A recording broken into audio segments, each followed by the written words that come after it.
ইউসুফ আলাইহিস সালাম কেন তাকালেন না জুলাইখার দিকে? কেন? উনি তো তার মালিকের স্ত্রী এবং তিনি কিনে নিয়েছেন তাকে, কেনা গোলাম তিনি। কেনা গোলামের কাছে একটা মালিক তার পুরা আপাদ মস্তক পাওয়ার অধিকার রাখে। কথা কি বোঝা গেছে? তখন কেনা গোলাম, যে গোলাম ক্রয় বিক্রয় হতো, যে মেয়েটা কিনে নিয়েছে ওই মেয়েটা তার কাছে একবারে বিক্রি, অর্থাৎ একটা মানুষ বিবাহ যেমন করে মোহর দিয়ে, ওই রকম তাকে কিনে নেয় একবারে কমপ্লিট, সে যা ইচ্ছা তাই করবে। ছেলেটাকে তো হযরত ইউসুফ আলাইহিস সালামকে তো তার ওজনে সোনা, তার ওজনে রূপা, তার ওজনে আপনার মেশকো আম্বর, তার ওজনে রেশম দিয়ে কিনে নিয়েছে। তারপরেও তাকে জুলুম করে সপ্ত দরজা অতিক্রম করে ঘরে নেওয়া লাগলো কেন? কেন তাকে জুলুম করে তার ভিতরে ঢুকাতে হলো? তারপরেও তিনি তার দিকে তাকাচ্ছেন না কেন? তিনি বলছেন, আমার মালিক খলিক রব, তার চাইতে বড় পাওয়ার তো আমার কেনা মালিকের নয়। সুবহানাল্লাহ পড়বেন না জোরে? আপনারা একটি হাদিস শুনলে সব বুঝতে পারবেন। দেখেন, আমি ডাইরেক্ট দেখে বলছি, সবকিছু আমার মুখস্থ। আমার মালিক দয়া করে অনেক কিছু আমার মুখস্থ করাইছে, কিন্তু বলবেন হুজুরে কয় কোথেকে বোধ হয় এই বাতিল ফেকা মসজিদ আছে, কয় না দেখে কয় আছে কি না আছে, কি বলে না ভাই? তো দেখেই শুনেন, একটু দেখেন। বলবো عن أم سلمة رضي الله تعالى عنها قالت كنت عند رسول الله صلى الله تعالى عليه وسلم عنده ميمونة رضي الله تعالى عنها فأقبل ابن أم مكتوم وذلك عبد الله ابن مكتوم رضي الله عنه ذلك بعد أن أمرنا بالحجاب فقال النبي صلى الله عليه وسلم احتجبا منه فقلنا يا رسول الله صلى الله عليه وسلم أليس هو أعمى لا يبصرون ولا يعرفون فقال النبي صلى الله عليه وسلم أفا يونا أنتما ألستما تبصروا আলাস্তুমা তুবসিরানিহি রাহু আবু দাউদ তিরমিজি, আপনার রিয়াদুস সালেহিন 4th খণ্ড 676 পৃষ্ঠা, হাদিসের নম্বর 1627। সুবহানাল্লাহ। কি বলছেন দেখুন। হযরত উম্মে সালমা রাদিয়াল্লাহু তাআলা আনহা উম্মুল মুমিনিন আম্মা জান তিনি বর্ণনা করছেন, আনহা ক্বালাত কুনতু ইনদা রাসূলিল্লাহ সাল্লাল্লাহু আলাইহি ওয়াসাল্লাম, আমি রাসূল পাক সাল্লাল্লাহু আলাইহি ওয়াসাল্লাম করেছিলাম, ওয়া ইনদাহু মাইমুনা, সেখানে ছিলেন উম্মুল মুমিনিন মাইমুনা রাদিয়াল্লাহু তাআলা আনহা। ফাকবালা ইবনু উম্মে মাকতুম, আসলেন অন্ধ সাহাবী আব্দুল্লাহ ইবনে উম্মে মাকতুম, অন্ধ সাহাবী। বুঝতে পারতেছেন আপনারা? আব্দুল্লাহ ইবনে উম্মে মাকতুম রাদিয়াল্লাহু তাআলা আসলেন। তিনি আসার পর আমার নবীজি পাক সাল্লাল্লাহু আলাইহি ওয়াসাল্লাম বললেন, ও আমার উম্মুল মুমিনিনগণ, আপনারা পর্দা করুন। সুবহানাল্লাহ। আপনারা হিজাবের মধ্যে চলে যান। আল্লাহর হাবিব বললেন, আপনারা হিজাবের মধ্যে চলে যান। ফাকালা নবী সাল্লাল্লাহু আলাইহি ওয়াসাল্লাম ইহতাজিবান মিনহু, ওর থেকে আপনারা হিজাব করুন, পর্দা করুন। ফাকুলনা ইয়া রাসূলুল্লাহ, আমরা বললাম ইয়া রাসূলুল্লাহ, ও আল্লাহর রাসূল সাল্লাল্লাহু আলাইহি ওয়াসাল্লাম, আলাইসা হুয়া আমা, তিনি কি অন্ধ নয়? তিনি তো একজন অন্ধ ব্যক্তি, তিনি তো লা ইউবসিরুনা, তিনি আমাদের দেখতে পাবেন না, ওয়ালা ইয়ারিফুনা, উনি আমাদের চিনতে পারবেন না। তারপরেও কি পর্দা করতে হবে হুজুর? তারপরেও কি ভিতরে যেতে হবে হুজুর? সুবহানাল্লাহ পড়বেন। যেই ভাইয়েরা বলেন মহিলারা আমাকে দেখুক, কিন্তু আমরা মহিলা না দেখলেই হলো, তাদের খেদমতে বলবো, এই সহিহ হাদিস কোথায় ফেলে দিবেন? অন্ধ সাহাবী আব্দুল্লাহ ইবনে উম্মে মাকতুম, তিনি তো আমার নবীর রূহানী সন্তান। তার স্ত্রীগণ তো উম্মুল মুমিনিন, মুমিনদের মা। মায়ের সাথে ছেলে তো এমনি দেখা করা যায়। কি কোরআন সে ভাষা কি? আজওয়াজুহু উম্মাহাতুহু, আমার নবীর স্ত্রীগণ উম্মতের কি? মা। তাহলে কোরআন দিয়ে ভাষা হয়ে গেছে নবীর স্ত্রী উম্মতের মা। উম্মতের মা যদি হয়, উম্মত মায়ের সাথে দেখা করা জায়েজ নাই? 100% জায়েজ আছে। কিন্তু আপনাকে আমাকে কিয়ামত পর্যন্ত উম্মতদেরকে শিক্ষা দেওয়ার জন্য আল্লাহর বন্ধু বললেন, আমার উম্মুল মুমিনিনগণ, আপনারা ঘরের মধ্যে ঢোকেন, পর্দা করেন, কারণ আপনারা পর্দা করবেন। ওনারা বললেন, হুজুর উনি তো অন্ধ, উনি তো আমাদের দেখবেন না, উনি তো দেখতে পাবেন না, চিনতে পারবেন না, তবুও কি পর্দা করতে হবে? এটা কিন্তু গারামো করে প্রশ্ন নয়, এটা কিন্তু না মানার জন্য প্রশ্ন নয়, উম্মতকে শিখানোর জন্য প্রশ্ন। সুবহানাল্লাহ। এগুলো অনেক মৌলবি বোঝে না, কয় যে আম্মা জান নবীর স্ত্রীগণও বার্গেনিং করছে নবীর সাথে। এটা বার্গেনিং নয়, আপনার আমার শরীয়তকে সোজা করার জন্য। এই প্রশ্ন যদি না করতেন নবীর উত্তর কেমনে আসতো? হুজুর বলেন, উনি তো অন্ধ, কিন্তু আপনারা তো অন্ধ না। সুবহানাল্লাহ বলবেন না? বলেন, উনি অন্ধ, উনি আপনি দেখবেন না, কিন্তু আপনারা তো দেখবেন। সুতরাং আপনারা দেখবেন এমন কোথাও ইসলামী শরীয়তে নাই। পুরুষ যেমন মহিলাকে দেখা, মহিলা তেমন পুরুষকে দেখা আল্লাহর কোরআন নাজায়েজ করেছে। সুবহানাল্লাহ বলেন। চিন্তা করে দেখুন, ফিকির করে দেখুন, এই কথা যখন ডাইরেক্ট সহিহ হাদিস শরীফে আসলো, এবার আল্লাহর বন্ধু বলেন, দুনিয়ার মুসলমান তোমাদের জেনা কিভাবে আসে? এক কথায় আমি আপনাদের খেদমতে বলে দেই, কষ্ট হচ্ছে?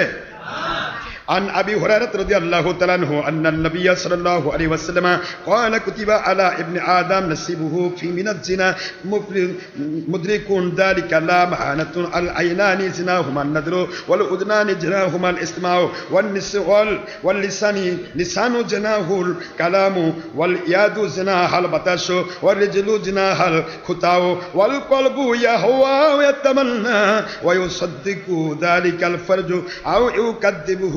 মুত্তাফাকুন আলাইহি, রাওয়াহুল বুখারী, মুসলিম, ফাজলুল বারী, ফাতুল বারী, উমদাতুল কারী, শাদুস সারি, তাইসুল বারী, মুজাহিদ হক, সুনান দারমি, দারকুতনি, 50 হাদিস শরীফ, রিয়াদুস সালিহিন 4th খণ্ড 675 পৃষ্ঠা, 1623 নম্বর হাদিস শরীফ। সুবহানাল্লাহ। বুখারী মুসলিমের হাদিস।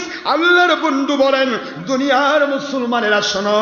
হযরত আবু হুরায়রা রাদিয়াল্লাহু তাআলা আনহু বর্ণনা করছেন, তিনি বলেছেন, আদম সন্তানের জন্য ব্যভিচারের একটি অংশ নির্দিষ্ট করা হয়েছে। কি নির্দিষ্ট করা হলো? মিনাজ জিনা, মুদরিকুন নির্দিষ্ট করা হলো। দালিকা, তা হচ্ছে লা মাহালাতুল আইনানে, ওই মানুষগুলোর জেনা হচ্ছে, মানুষের চোখের জেনা কি হচ্ছে? জেনা হুমান নজর, চোখের জেনা হচ্ছে নজর। চোখের জেনা কি? নজর। চোখের জেনা নজর। ওয়াল উজনানি, কানের জেনা জেনা হুমাল ইস্তিমাও, কানের জেনা দুই কানে শোনা, খারাপ কথা শোনা, খারাপ কাছে যাওয়া, মহিলার কথা শোনা। ওয়াল লিসানু জেনাহুল কালাম, আর মানুষের আপনার জিহবার জেনা হচ্ছে কথাবার্তা বলা মহিলার সাথে।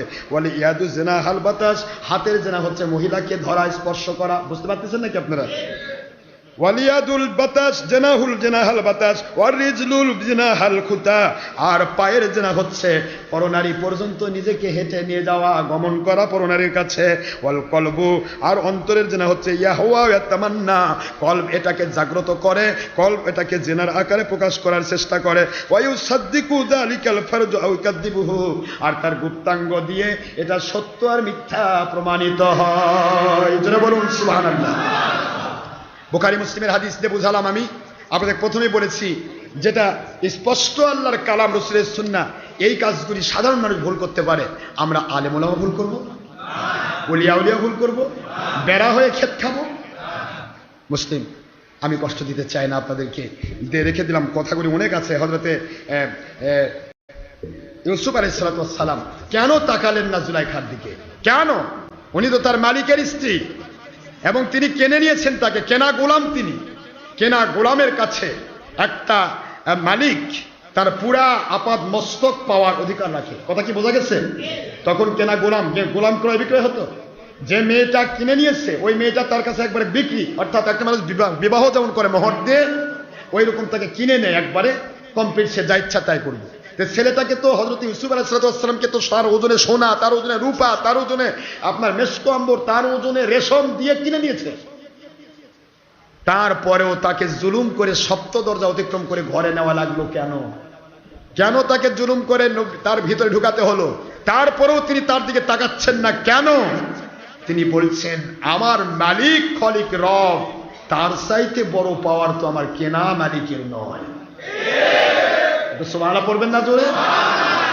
নবী রাসূলকে এমনি পাক আল্লাহ পাক দুনিয়া পাঠাননি, তারা কত সেভ, এই সেভিং পজিশনটা আমি আপনাদের দেখাতে চাচ্ছি। আর নবীদের পরের তবকায় হচ্ছে সাহাবায়ে কেরাম, ওলিয়া উলিয়ার পথ। কি ঠিক না ব্যাঠি?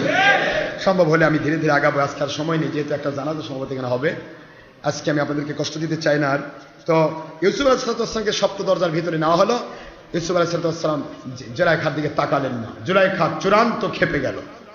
সে বলতেছে, আমি এমনিতেই তোমাকে আমার অধিকারে নেওয়ার কমপ্লিট অধিকার রাখি, আমার জীবনে তোমাকে জোর করে নেওয়ার কোনো দরকার নেই, কারণ তুমি আমার কেনা গোলাম। কি বলেন? কি কেনা গোলাম? তুমি আমার কেনা গোলাম। তুমি আমি আমার কাছে এমনি তুমি আমার প্রাপ্য, কিন্তু তারপরও তুমি আমার সপ্ত দরজা ভেদ করে ভিতরে ঢোকানো হয়েছে তোমাকে, তারপর তুমি আমাদেরকে তাকাবে না? ইউসুফ আলাইহিস সালাম নিচের দিকে চোখ দিয়ে বললেন, আমার মালিককে আমি ভয় করি। ইন্নী আখাফুল্লাহ রাব্বাল আলামিন, আমি আমার মালিককে ভয় করি। যে না বলতেছে ও তুমি মালিককে ভয় করো, তো তখনও তো জুলাইখা জানে না সে এক আল্লাহর মালিক। সে ভিতরে যে সমস্ত ওই যে আমন খোদা মূর্তিগুলো, এই মূর্তিগুলো কাপড়ের পর্দা দিয়ে চোখ ঢাকে দিচ্ছে। ঠিক আছে তোমার মালিক আর দেখবে না, খোদা দেখবে না, খোদার চোখ বন্ধ করে দিচ্ছে। কথা বুঝতেছেন তো? কি দিয়ে বন্ধ করছে?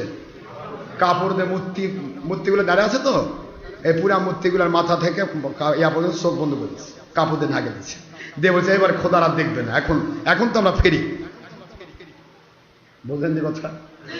ইউসুফ আলাইহিস সালাম বলে জুলাইখা, কাপড় দিয়ে বন্ধ করতে পারো তোমার ওই মূর্তি মার্কা খোদার চোখ, কি করে বন্ধ করব আমি গোটা জগতের মালিকের কুদরতি চোখ। জুলাইখা বুঝে ফেললো। এতদিন কানিস বলেছে সে সাড়া দেয়নি, কানিস বলেছে সে এক খোদায় বিশ্বাসী, সাড়া দেয়নি। এবার জুলাইখা বুঝে ফেললো সে এক খোদার পাগল। খবর হয়ে যাচ্ছে, কি হবে পরবর্তী পজিশন আমরা দেখতে পাবো ইনশাল্লাহ। যে তোমার উপলাকে চোখ বন্ধ করা যায়, মূর্তি কিমনি বন্ধ, মূর্তি তো চোখই নাই, কিন্তু আমার মালিকের চোখ আমি বন্ধ করবো কেমনে? ইয়ালামু খায়রাতাল আয়ুন ওয়া মা তুখফিস সুদূর। আমার মালিক ডাইরেক্ট বলেছেন আমি আল্লাহ পাক রব্বুল আলামিন তোমাদের চোখের যাবতীয় খেয়ানত লুকোচুরিও আমি দেখি, তোমাদের অন্তরে যে জিনিসগুলি গোপন করো, যেটা প্রকাশিত সেটা দেখি, যেটা গোপন করো তাও আমি আল্লাহ দেখি। এ জুলাইখা, তুমি কি দিয়ে তুমি আমার আল্লাহর চোখকে বন্ধ করবে? সুবহানাল্লাহ। পরবর্তী কথা পরবর্তী হবে ইনশাআল্লাহ। মহান আল্লাহ যে তৌফিক দান করেন। আমা আলাইনা ইল্লাল বালাগুল মুবিন। হাদা মা ইনদি মা ইয়ানফাদ ওয়া মা ইনদাল্লাহি রাসূলিহি সাল্লাল্লাহু আলাইহি ওয়াসাল্লাম। সুবহানাকা আল্লাহুম্মা ওয়া বিহামদিকা আশহাদু আল্লা ইলাহা ইল্লা আনতা আস্তাগফিরুকা ওয়া আতুবু ইলাইকা। হযরত ইউসুফ আলাইহিস সালাতু ওয়াস সালাম তিনি কিভাবে এখান থেকে নিজেকে রক্ষা করবেন মালিকের দয়ায়, এগুলো জানা দরকার আছে না? ইনশাআল্লাহ আমরা ধীরে ধীরে আগাবো, যদি আল্লাহ তৌফিক দেয়। আজকের মতো আমরা এখানেই শেষ করছি। আর আপনারা সময় মতো আসবেন, চেষ্টা করব আমি ইনশাআল্লাহ সময় মাফিক 1:30 থেকে 15টার মধ্যে নামাজ পড়ানোর। কারণ আপনাদের অনেকেই বিভিন্ন কাজ থাকে, আসলে আমি পারি না, সময়তে আগাতে পারি না। কথা বললে একটা কথা ফিনিশ না হলে সেই কথাটা যদি ফিনিশ না করা হয় তার ইন্টারনেটে মানুষগুলি ওয়াজগুলি শুনে মজা পাবে না, ঠিক না ঠিক? তবে আল্লাহর ঘরে এসে যদি সময় বেশি ব্যয় করা হয় তাতে কি লস আছে? প্রত্যেক ঘন্টার বিনিময় 10 থেকে 700 ঘন্টার সময়। সুবহানাল্লাহ। আর না আমাদের টাইম যেহেতু আসরের আজানের পর্যন্ত আছে, মাঝখানের টাইমটা উত্তম, মাঝখানের টাইমে পড়লেই হয়ে যায়, কি ঠিক না ঠিক?